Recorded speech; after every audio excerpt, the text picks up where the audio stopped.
नमस्कार मित्रांनो, तुम्हा सगळ्यांचे स्वागत आहे. तर मित्रांनो, नागपुरात सतत वाढत चाललेल्या तापमानामुळे उष्माघाताचा धोका निर्माण झाला आहे.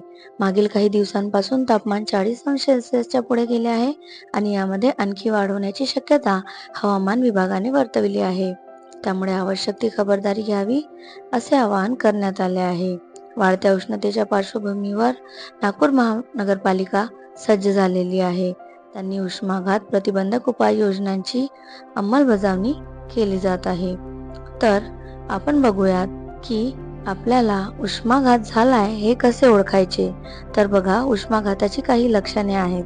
ताप, मळमळ, उलटी, त्वचा कोरडी पडणे, डोकेदुखी, थकवा, चक्कर, चिडचिड, मनाची स्थिती बिघडणे, बेशुद्धावस्था, पायात गोळे येणे, पोटात वेदना, रक्तदाब वाढणे, जीभ जड होणे, मानसिक बेचैनी, अधिक घाम येणे ही उष्माघाताची लक्षणे आहेत.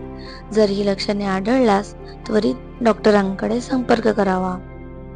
तर मित्रांनो, उष्माघात टाळण्यासाठी काय करता येईल? तर तुम्ही काय काळजी घ्यावी? गरज नसल्यास खरे तर उन्हात जाणे टाळा. पण बाहेर जाण्याची वेळ टळत नसेल तर गॉगल, छत्री, टोपी, हलके आणि सच्छिद्र कपडे म्हणजेच कॉटनचे कपडे तुम्ही वापरू शकता.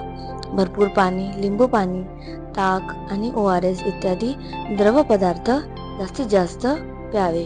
घरात ओलसर पडदे, पंखा, कूलर इत्यादी वापरा, ज्यामुळे घरामध्ये गारवा राहील.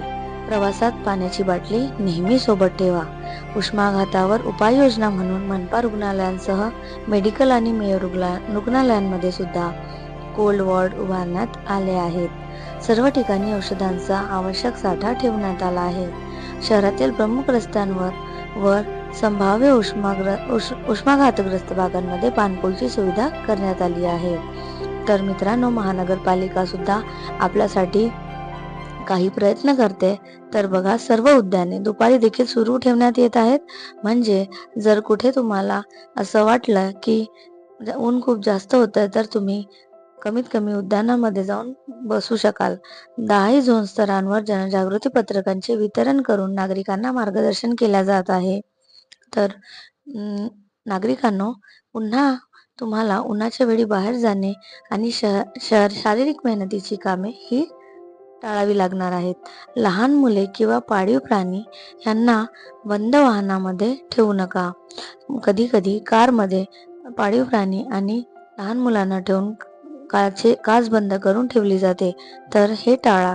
गडद, जाड आणि घट्ट कपडे वापरणे टाळा, त्यामुळे तुम्हाला उष्माघाताचा धोका होऊ शकतो.